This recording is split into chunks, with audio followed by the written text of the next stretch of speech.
Good day! Today, you will learn about history of global politics creating an international order. The world is composed of many countries or states, all of them having different forms of governments. As the world moves on with the tick of time, interactions and diplomacy all around the world is expected to persist in order to build an international system. Scholars study and explore the deepening relation between states. This is called internationalization. In connection with global politics, may I present to you the attributes of today's global system composed of four. First, independent and self-governing countries or states. Second, these countries interact with each other in diplomacy. Third, presence of international organizations such as the United Nations or UN. And the fourth, international organizations also take lives of their own. A good start to trace back the origin of today's global system is by defining the two non-interchangeable terms, nation-state. In layman's terms, state refers to a country and its government. The government of the Philippines. A state has four attributes. It exercises authority over specific population called its citizens. It governs a specific territory. It has a structure of government that crafts various rules that people follow. It has sovereignty over its territory. On the other hand, according to Benedict Anderson, the nation is an imagined community.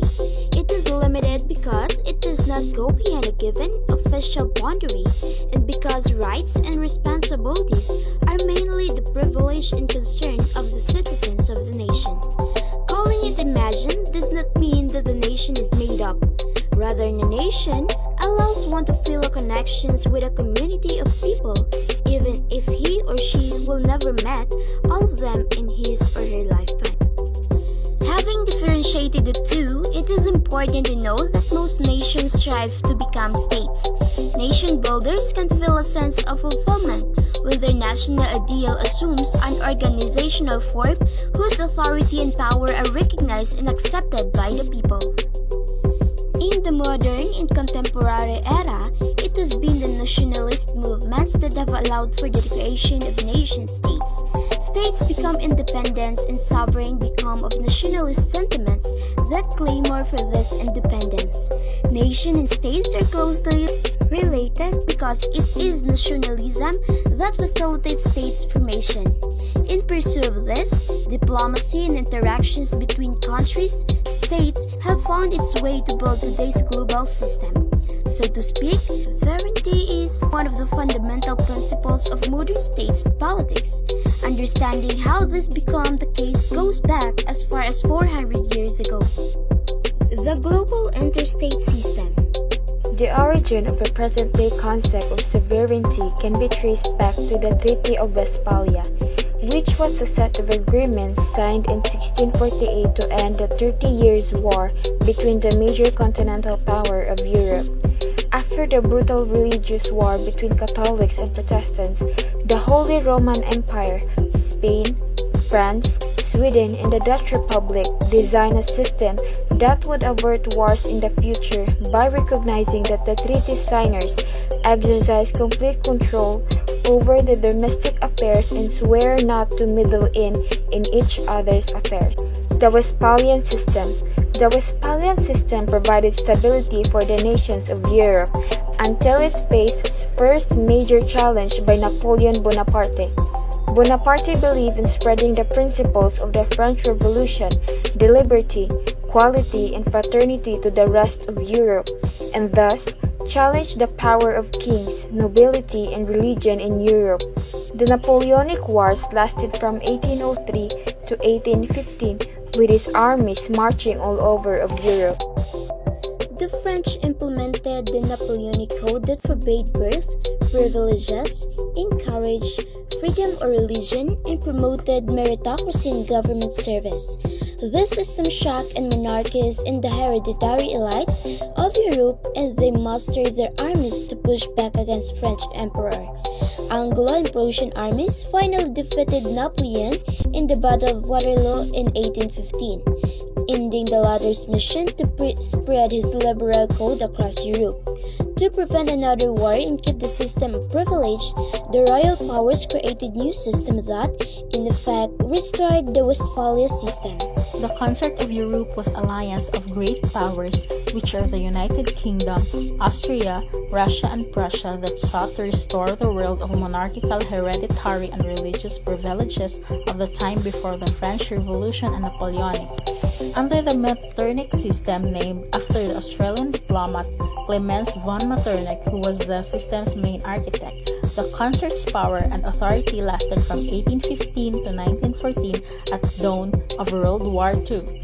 Despite the challenge of Napoleon, the Westphalian system, and eventually collapsed the concert of Europe after World War I up to the present day, international system still has traces of his history. Until now, states are considered sovereign, and Napoleonic attempts to violently impose system of government in other countries are frowned upon. Like the concert system, great powers still hold a significant influence over world politics. In addition to the concept of sovereignty, internationalism was developed. Internationalism is a political principle that advocates greater political or economic cooperation among states and nations. It is associated with other political movements and ideologies, but can also reflect a doctrine, belief system, or movement in itself. Internationalism has two broad categories: the liberal and socialist internationalism. Liberal internationalism. The first major thinker was the late 18th century German philosopher Immanuel Kant. Kant likened states in a global system to people living together in given territory. According to Immanuel Kant, if the people living together require a government to prevent lawlessness, shouldn't the same principle be applied to states without a form of world government? The international system would be chaotic, so that citizens of the countries must come up some freedom and establish a continuously growing state consisting of various nations, which will ultimately the nations of the world. The other one is the Socialist internationalism. Socialist internationalism was a union of European socialist and labor parties established in Paris in 1889. In the late 18th century, the British philosopher Jeremy Bentham, who coined the word international in 1780, advocated the creation of the international law that would govern the interstate relations. Bentham believed that objective global legislators should aim to propose legislation that would create the greatest happiness of all nations takes together.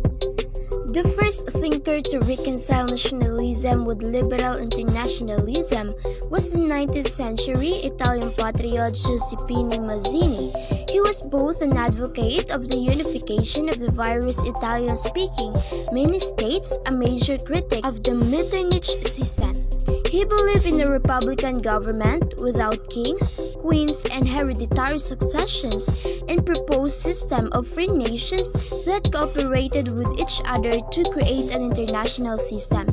For Mazzini, free, independent states would be the basis of an equally free, cooperative international system. Mazzini influenced the thinking of United States President Woodrow Wilson, who became one of the 20th century's most prominent internationalists. Like Mazzini, Wilson saw nationalism as a prerequisite for internationalism. Because of his faith in nationalism, he forwarded the principle of self-determination, the belief that the world's nation had the right to a free and sovereign government. He hoped that free nations become democracies only by being such to able to build a free system of international relations based on international law and cooperation.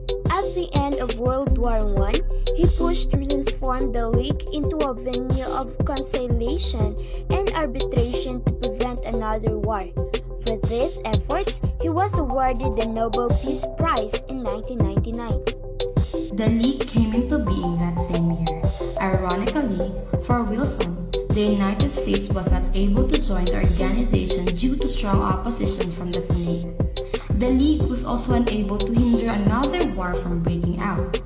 was practically helpless to prevent the onset and intensification of World War II. On one side of the war were the Axis powers, Hitler's Germany, Mussolini's Italy, and Hirohito's Japan were also nationalists that had an instinctive disdain for internationalism and preferred to violently impose their dominance over other nations. It was in the midst of this war between the Axis power and the Allied powers that internationalism would be eclipsed. League gave birth to some of the more task-specific international organizations that are still around until today, which are World Health Organization and International Labour Organization. One of Mazzini's biggest critics was German socialist philosopher Karl Marx, who was also an internationalist, but who differed from the former because he did not believe in nationalism. He believed that any true form of internationalism should deliberately reject nationalism, which rooted people in domestic concerns instead of global ones. Instead, Marx placed a premium on economic equality. He did not divide the world into countries, but into classes. The capitalist class referred to the owners of factories, companies, and other means of production. Marx and his co-author, Friedrich Engels, believed that in a socialist revolution seeking to overthrow the state and alter the economy, the proletariat had no nation, hence their now famous battle cry, "Workers of the world, unite, you have nothing to lose but your chains," because they believe in the unification of the world's workers. The key achievements included the declaration of May 1 as the Labor Day and the creation of the International Women's Day. The sea collapsed during World War I as the member parties refused or were unable to join the internationalist efforts to fight for war. Many of these sister parties even ended up fighting each other. It was a confirmation of Marx's warning: when workers and their organization take the side of their countries instead of each other, their long-term interests are compromised. In the Russian Revolution of 1917, Tsar Nicholas II was overthrown and replaced by a revolutionary government led by the Bolshevik Party and its leader Vladimir Lenin. This new state called the Union of Soviet Socialist Republics, or the USSR. The Bolsheviks did not believe obtaining power of the working class through elections. Rather, they exhorted the revolutionary vanguard parties to lead the revolution across the world using methods of terror if necessary. Today, parties like this are referred to as community parties. Lenin established the Communist International, or the Comintern, in 1999. The Comintern served as the central body of directing communist parties all over the world. The International was not radical than Socialist International. It was less democratic because it followed closely the top-down governance of Bolsheviks, believing that it was working in secret to stir up revolution in their countries, which was true. Problem during World War II when the Soviet Union joined the Allied powers in 1941. The US and the UK would not trust the Soviet Union in their fight against Hitler's Germany. If the Soviet Union was trying to promote revolution in the backyards, to appease his allies, Lenin's successors, Joseph Stalin, dissolved the Comintern in 1943. After the war, Stalin re-established the Comintern as the Communist Information Bureau, or the Cominform. It helped direct the various communist parties that had taken power in Eastern Europe. Eventually, the Soviet Union collapsed in 1991. The existing thought about communist internationalism also practically disappeared. The sea managed to re-establish itself in 1951. Its influence remained primarily confined to Europe and has never been considered as a major player in international relations to this very day. Liberal internationalism would be once again be ascendant, and the best evidence is the rise of the United Nations as the center of global governance. And before we ended up our video, let me introduce to all of you the Lesson 3 group members that gave a lot of effort to finish this output.